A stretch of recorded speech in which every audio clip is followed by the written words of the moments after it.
నేటి తరం ఆలోచనలే వేరు. కొందరు చదువులతో సైంటిస్ట్ అవ్వాలనో, లేక మరికొందరు వైద్య వృత్తిలో రాణించాలనో, ఇంకొందరు వివిధ రకాల ఉద్యోగాల్లో స్థిరపడాలనో ఆశిస్తారు. అయితే తాను చదివిన చదువుతో అపారమైన విజ్ఞానాన్ని పొంది తానే 10 మంది భవిష్యత్తుకు వెన్నుదన్నుగా నిలుస్తున్నారు పవన్ కెల్లా. ఒక ఐడియా జీవితాన్నే మార్చేస్తుందంటారు. కానీ పవన్ కెల్లా ఐడియాతో ఎందరో పురోభివృద్ధికి ఆశాకిరణంగా నిలుస్తున్నారు. వివిధ రంగాల్లో ప్రయాణించే వారికి ఆయన మంచి సపోర్టర్గా నిలుస్తున్నారు. తన మేధా సంపత్తితో ఇప్పుడు ఆయన బయో ఇన్ఫోటెక్ సీఈఓగా వ్యవహరిస్తుండడం విశేషం.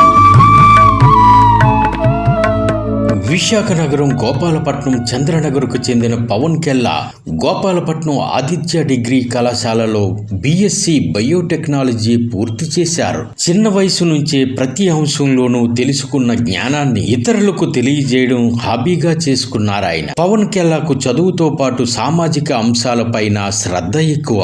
వ్యవసాయం, విద్య బాగుంటేనే దేశంలో సమస్యలన్నీ పరిష్కారం అవుతాయని మేధావులు చెబుతుంటారు. పవన్ కెల్లా అభిప్రాయం కూడా అదే. రైతులు నిరక్షరాస్యులు కావచ్చు గాని వారిని తక్కువ అంచనా వేయకూడదంటారు ఆయన. రైతులు పీహెచ్డీలు కాకపోయినా వారి జీన్స్లో ఎంతో జ్ఞానం ఉంటుంది. ముత్తాతల కాలంలో రైతు రాజాలా అయ్యాడు, ఇప్పుడు ఎందుకు కాలేకపోతున్నాడన్నది పవన్ కెల్లా ఆవేదన.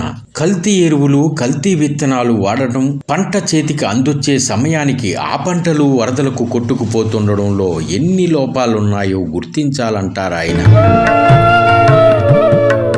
పవన్ కెల్లా తన భావాలు పోలిన వారిని టీమ్గా పెట్టుకొని పలు చోట్ల రైతులకు చేతనైన వ్యవసాయ సూచనలు ఇస్తున్నారు.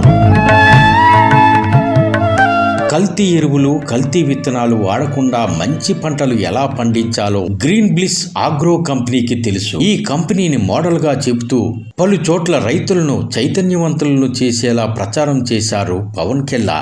అలాగే ఎస్కోట్లో సనాతన ఫార్మింగ్ ద్వారా స్వచ్ఛమైన పంటలు పండిస్తున్నారు. ఈ పంటలు రైతులకు అర్థమయ్యేలా పవన్ కెల్లా టీంతో ప్రదర్శనలు ఇచ్చారు.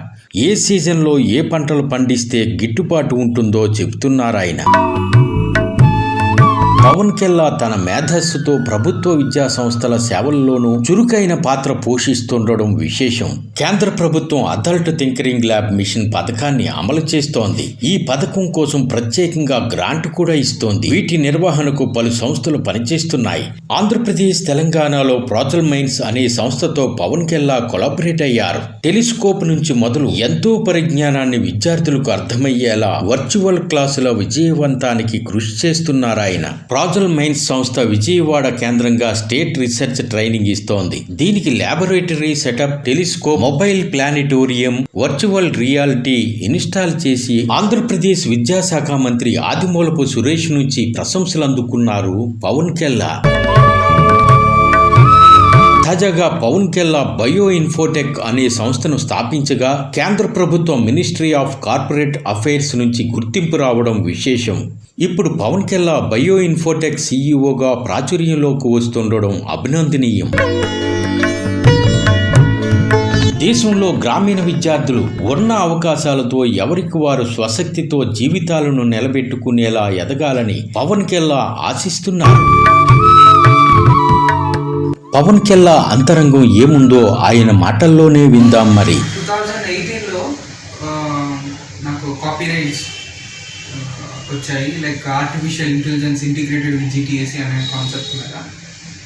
సో నేను దానికోసం ఆల్మోస్ట్ ఒక 2-3 ఇయర్స్ దాకా రీసెర్చ్ చేసి డిఫరెంట్ యాక్టివిటీస్ మీద వర్క్ చేసి హోలోగ్రామ్ టెక్నాలజీ అని అండ్ నేను చదువుతున్న బయోటెక్నాలజీ, లైఫ్ సైన్స్ మీద వర్క్ చేసి సో ఎన్నో బుక్స్ చదివి జెనెటిక్స్ మీద వాటి మీద. సో దెన్ అప్పుడే ట్రెండింగ్ అవుతున్న టాపిక్ ఆర్టిఫిషియల్ ఇంటెలిజెన్స్ని ఆ రెండింటిని కలిపి ఈ యొక్క మోడల్ని తయారు చేశాను. అంటే నేను కాపీరైట్ తీసుకున్న రీసెర్చ్ పేపర్స్ని డిజైన్ చేశాను. సో అది దాని ఉద్దేశం వచ్చి ఒక హోలోగ్రామ్ టెక్నాలజీ. అంటే ఇట్స్ లైక్ మనిషి ఇంకా ప్లాస్టిక్, ఇప్పుడు ఏదైతే మనం ప్లాస్టిక్ అవి యూజ్ చేస్తున్నామో సో అవేమీ అక్కర్లేకుండా ఒక త్రూ లైట్ ద్వారానే ప్రతిదీ ఉపయోగపడేలాగా. ఇప్పుడు మనం ఒక మొబైల్ తయారు చేయాలన్నా, ఒక కమ్యూనికేషన్ జరగాలన్నా సరే దేనికైనా మనం ఒక టెక్నాలజీ, ఒక డివైస్ అనేది యూజ్ చేస్తున్నాం. కానీ ఆ డివైస్ లేకుండా కూడా ఈ హోలోగ్రామ్ టెక్నాలజీ అంటే త్రూ లైట్ త్రూనే మనం దేన్నైనా కంట్రోల్ చేయగలిగేలాగా ఒక డివైస్ తయారు చేద్దామన్న ఉద్దేశంతో దాని మీద వర్కౌట్ చేసి ఈ జెనెటిక్స్ని అనుసంధానం చేసి ఒక రీసెర్చ్ పేపర్ అయితే డిజైన్ చేయడం జరిగింది.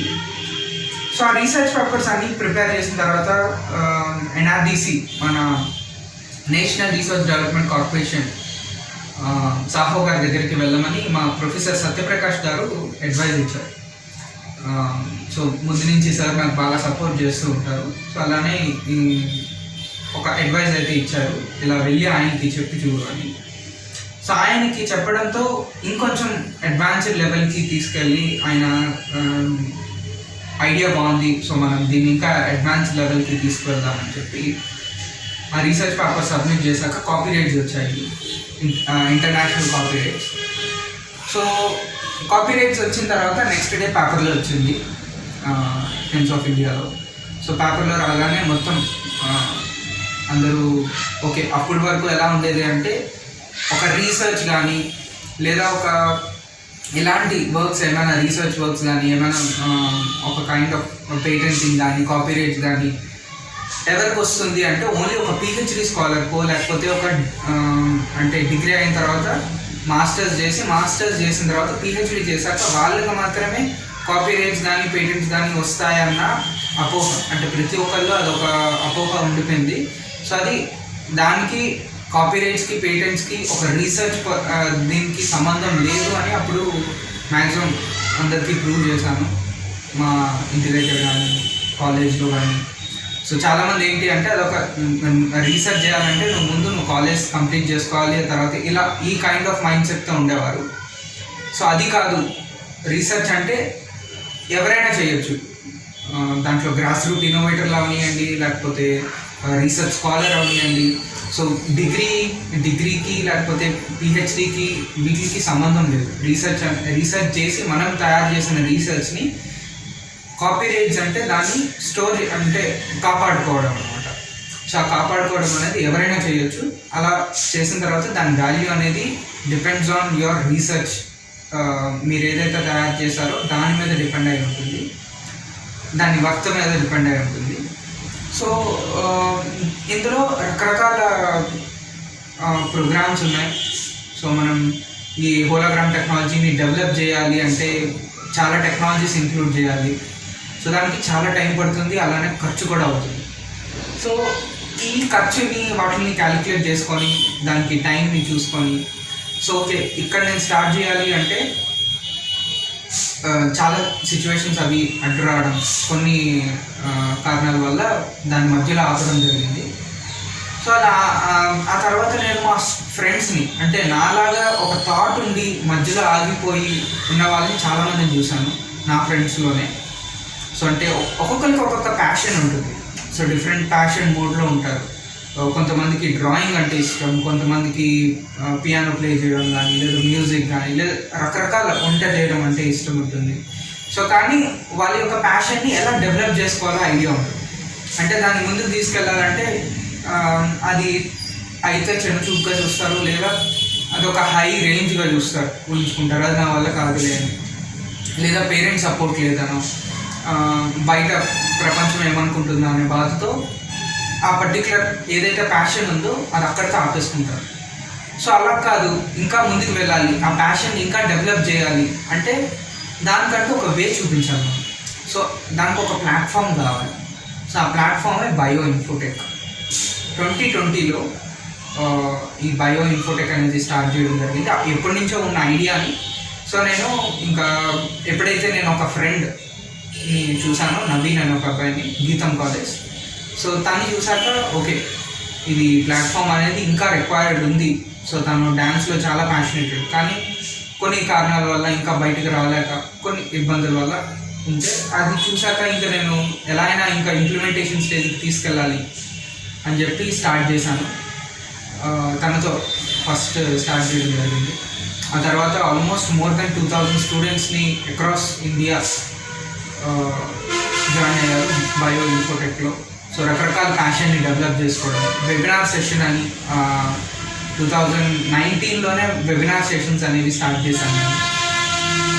సో వెబినార్స్లో రకరకాల పెద్దవాళ్ళని పిలిపించి లైక్ మల్లేశం గారు, అంటే లైఫ్లో ఒక సక్సెస్ఫుల్ పర్సన్స్ని, ఆంటర్ప్రీనర్స్ కానీ లేకపోతే మన ఇన్నోవేటర్స్, గ్రాస్ రూట్ ఇన్నోవేటర్స్ని, రకరకాల పర్సన్స్ని, పొలిటీషియన్స్. సో అంటే ఇక్కడ వ్యక్తితో సంబంధం లేదు, ఆ వ్యక్తి యొక్క ఎక్స్పీరియన్స్తో లింక్ చేస్తూ వాళ్ళని ఒక ఇంటర్వ్యూ, అంటే మనం వాళ్ళని రెగ్యులర్గా టీవీల్లో చూస్తూ ఉంటాం. సో జయప్రకాష్ నారాయణ గారు లాంటి వాళ్ళని. సో మనం రెగ్యులర్గా టీవీలో చూస్తున్నప్పుడు మనకి ఏమనిపిస్తుంది అంటే ఈ క్వశ్చన్ అడిగితే బాగుంటుంది, ఒక్కొక్కరికి ఒక్కొక్క క్వశ్చన్ అనేది ఉంటుంది. సో ఆ క్వశ్చన్ని వీళ్ళకి డైరెక్ట్గా యాక్సెస్, అంటే 300 మందిని ఒకేసారి ఆ ప్లాట్ఫామ్లో కలిపి ఆన్లైన్లో, అంటే దగ్గరగా వెళ్ళి కాకుండా ఆన్లైన్లోనే 300 మందిని కలిపి ఒకేసారి ఇంటరాక్ట్ అయ్యేలాగా ఒక వెబినార్ని సెషన్ని స్టార్టింగ్ అప్పుడు 2020లో స్టార్ట్ చేసాము అలాంటి ప్రోగ్రామ్స్. సో తర్వాత మమ్మల్ని చూసి ఇంకా కొంతమంది స్టార్ట్ చేశారు ఈ వెబినార్ ప్రోగ్రామ్స్ అనేవి. ఇలా చాలా చాలా ప్లాట్ఫామ్స్ని క్రియేట్ చేయడం, స్టూడెంట్స్కి రకరకాల కనెక్షన్స్, అంటే టాప్లో మ్యూజిక్లో టాప్లో ఉన్న పర్సన్స్ని, అలా వాళ్ళని ఇప్పుడు వాళ్ళ దగ్గర చెయ్యాలనుకున్నా సరే కొంతమందికి ఎలా అంటే డబ్బులు సహకరించకపోవడం, పేరెంట్స్ సపోర్ట్. సో వాళ్ళకి పేరెంట్స్కి కూడా దీని గురించి అవగాహన కల్పించి, సో ఇలాగా మనం ఒక ప్రోగ్రామ్ అనేది ఏర్పాటు చేసాం. ఈ కనెక్షన్, ఈ ప్లాట్ఫామ్ అనేది క్రియేట్ చేయగలిగాం. ఆల్మోస్ట్ కోవిడ్ ముందు వరకు చాలా బాగా జరిగింది. ఆ తర్వాత నేను ఇంకా వర్క్ చేస్తూ ఉండగా అతుల్ సార్ని, బ్రిగేడియర్ గణేశన్ గారిని, ఇలా రకరకాల మెంటార్స్ నాకు సపోర్ట్తో ఇంకొంచెం ముందుకు వెళ్ళి ATL అథర్ టింకరింగ్ ల్యాబ్స్ అని ఒక ప్లాట్ఫామ్ని చూశాను. సో ఇట్స్ లైక్ ప్రతి స్కూల్కి కూడా సపోర్ట్ అనేది అందుతుంది. నేను అందరిలాగే ఏమనుకున్నానంటే గవర్నమెంట్ నుంచి ఎలాంటి సపోర్ట్ లేదు స్టూడెంట్స్ ఇంకా అప్డేట్ అవ్వడానికి. సో గవర్నమెంట్ నుంచి ఎలాంటి ప్లాట్ఫామ్ లేదు అన్న అపోహలోనే నేను ఉన్నాను, స్కూల్స్ ఎందుకు డెవలప్ అవ్వట్లేదని. సో తర్వాత నేను చూసి అబ్జర్వ్ చేసింది అంటే కొన్ని సపోర్ట్స్ వల్ల నాకు అర్థమైంది ఏంటి అంటే గవర్నమెంట్ ఫండ్ ఇస్తుంది, డబ్బులు ఇస్తుంది, ఆ ప్లాట్ఫామ్కి కావాల్సిన ఏమేమి అవసరమో దానికి కరికులం ప్రిపేర్ చేస్తుంది. కానీ ఇక్కడ ప్రాబ్లం ఏంటి అంటే గవర్నమెంట్దో లేకపోతే మీదో మాదో కాదు, అందరి తప్పు ఉంది. సో ఇక్కడ ఏం చేస్తున్నామంటే గవర్నమెంట్ చేయాల్సిన పని గవర్నమెంట్ చేసినది, సో దాన్ని ప్రాపర్గా నడిపించగలిగేది మనమే. సో మనం ఏం చేయాలి, అదేంటి ఆ ప్లాట్ఫామ్ అనేది ప్రతి స్కూల్ కూడా వెతుక్కోవాలి. ATL అథర్ టింకరింగ్ ల్యాబ్స్ అంటే ఏంటి, సో మన స్కూల్స్కి సంబంధించి ఏమేమి స్కీమ్స్ వస్తున్నాయి, ఇలాంటివి ఎప్పటికప్పుడు న్యూ ఎడ్యుకేషన్ పాలసీ గురించి చాలా స్కూల్స్కి అవగాహన లేదు ఇప్పటికీ కూడా. సో న్యూ ఎడ్యుకేషన్ పాలసీ మీద ఏమేమి ఉంటున్నాయి, సో ఇప్పుడు దానికి తగ్గట్టు సిలబస్ ప్రిపేర్ చేసుకోవడం. సో వాటిల్ని మనం ఇంప్లిమెంటేషన్కి ఎలా చేస్తున్నాం. ATL అథర్ టింకరింగ్ ల్యాబ్స్ అనేది 20 లక్షల రూపాయలు ఫండ్ ఇస్తుంది గవర్నమెంట్ నుంచి. సో ఆ గవర్నమెంట్ నుంచి వచ్చే ఫండ్ని ఎలా యూటిలైజ్ చేసుకోవాలి, 3D ప్రింటింగ్, డిఫరెంట్ టెక్నాలజీస్ మనకి అందుబాటులోకి వస్తున్నాయి. సో అంటే ఇప్పుడు మన ఫర్ ఎగ్జాంపుల్ NAD ఫ్లైఓవర్ ఉంది. సో NAD ఫ్లైఓవర్ అనేది మనకి ఇంతకుముందు డిఫరెంట్ టెక్నాలజీస్ యూస్ చేసేవారు, అంటే దానికి సంవత్సరాలు పట్టేవి అలా ఉండేవి. సో ఇప్పుడు 3D ప్రింటింగ్ టెక్నాలజీ అని ద్వారా ఇంకా ఫాస్ట్గా ఇల్లులు కానీ బ్రిడ్జ్లు కానీ పెద్దవన్నీ కూడా చాలా తక్కువ రోజుల్లో మనం బిల్డ్ చేయగలుగుతాం. సో ఆ టెక్నాలజీని ప్రతి స్టూడెంట్కి అంటే చిన్న వయసులోనే వాళ్ళకి అవగాహన, బేసిక్స్ నుంచి వాళ్ళని తీసుకొస్తే, సో దట్ వాళ్ళకి అంటే ఒక ఏజ్ వచ్చినప్పటికి ఇంజనీరింగ్ లెవెల్కి వచ్చేసరికి వాళ్ళకి ఒక అవగాహన అనేది ఉంటుంది. సో ఇప్పుడు ఏమవుతుందంటే ఓకే, ఆ థాట్ ప్రాసెస్ ఏదైతే ఉందో ఇప్పుడు చిన్నప్పుడు వాళ్ళు హిస్టరీ చదవడం కానీ ఏదో చదవాలన్న చదువుతో ఎగ్జామ్స్ రాయడం.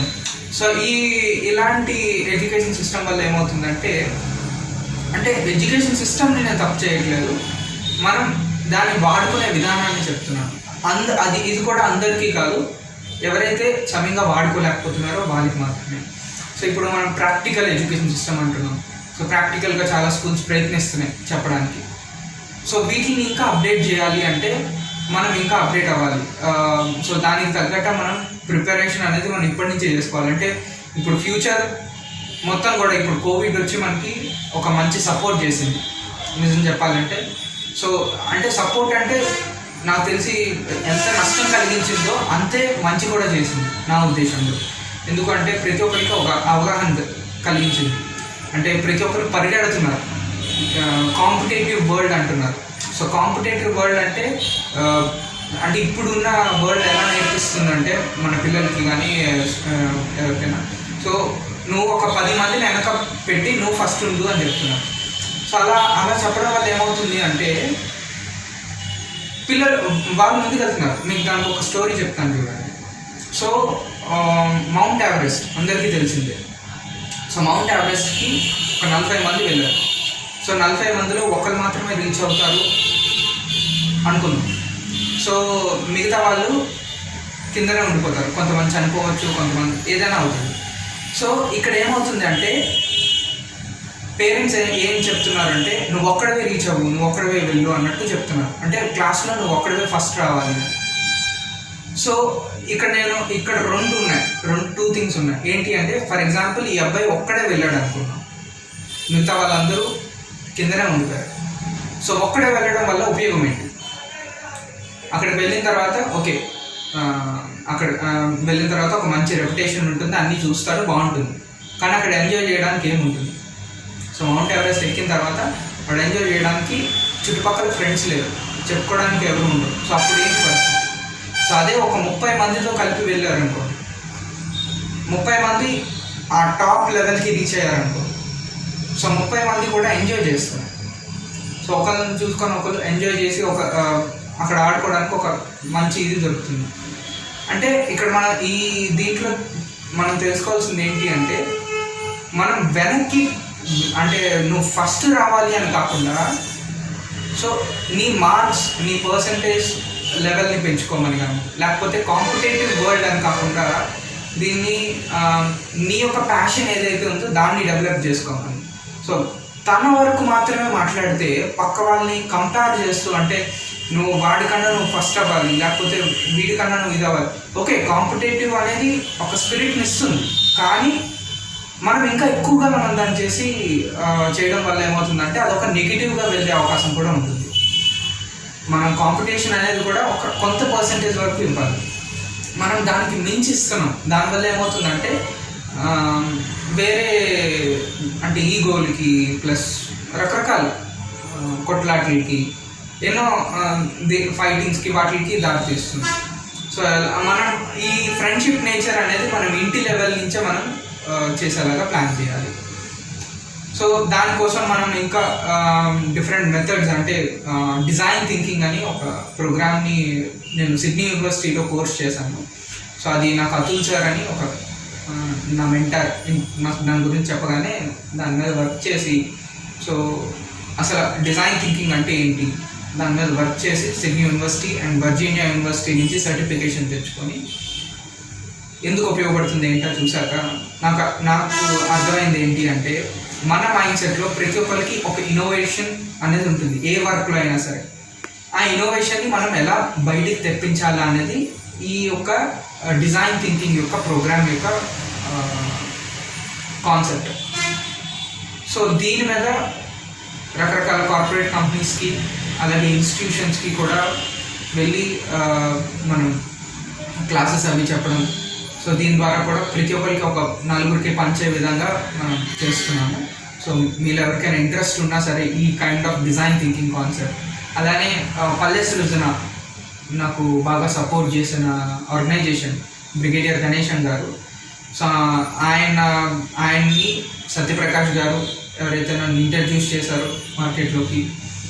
సో వీళ్ళ వల్ల నేను ముందుకు వచ్చి ఇంతలాగా స్టూడెంట్స్కి సపోర్ట్ చేయాలన్న కాన్సెప్ట్ని ఇంకా ఫ్యూచర్లో డిఫరెంట్ టెక్నాలజీస్ ఇప్పుడు నేను ఏదైతే ఫస్ట్ చెప్పానో హోలోగ్రామ్ టెక్నాలజీ అనే కాన్సెప్ట్ని నా కంపెనీ నా ఓన్ బయో ఇన్ఫోటెక్ అనే కాన్సెప్ట్ దాని నుంచి డెవలప్ చేసేలాగా అంటే నా కంపెనీ నుంచి ఒక ప్రోడక్ట్ నా ఇండివిజువల్ ప్రోడక్ట్ని డిజైన్ చేసేలాగా దాన్ని ప్రిపేర్ చేశాను. సో అది త్వరలో నేను ముందుకి తీసుకొస్తాను. సో దీనికోసం ఇంకా ఎడ్యుకేషన్ సిస్టంలో న్యూ ఎడ్యుకేషన్ పాలసీకి సంబంధించి డిఫరెంట్ వర్క్స్ అవి చేస్తున్నాము. సో ఇలా నా వర్క్స్ అవి జరుగుతున్నాయి. ఇప్పుడు ప్రజెంట్ మీకు ఎలాంటి సపోర్ట్ కావాలన్నా స్టూడెంట్స్కి నుంచి కానీ న్యూ ఎడ్యుకేషన్ పాలసీకి సంబంధించి కానీ ఏమైనా మెంటరింగ్ సపోర్ట్ కావాలన్నా కాలేజీలు కానీ ఇంజనీరింగ్ కాలేజ్ కానీ ఇన్స్టిట్యూషన్స్కి కానీ నా వైపు నుంచి కంప్లీట్ సపోర్ట్ ఉంటుంది. మాకు మంచి టీం ఉంది. So thank you.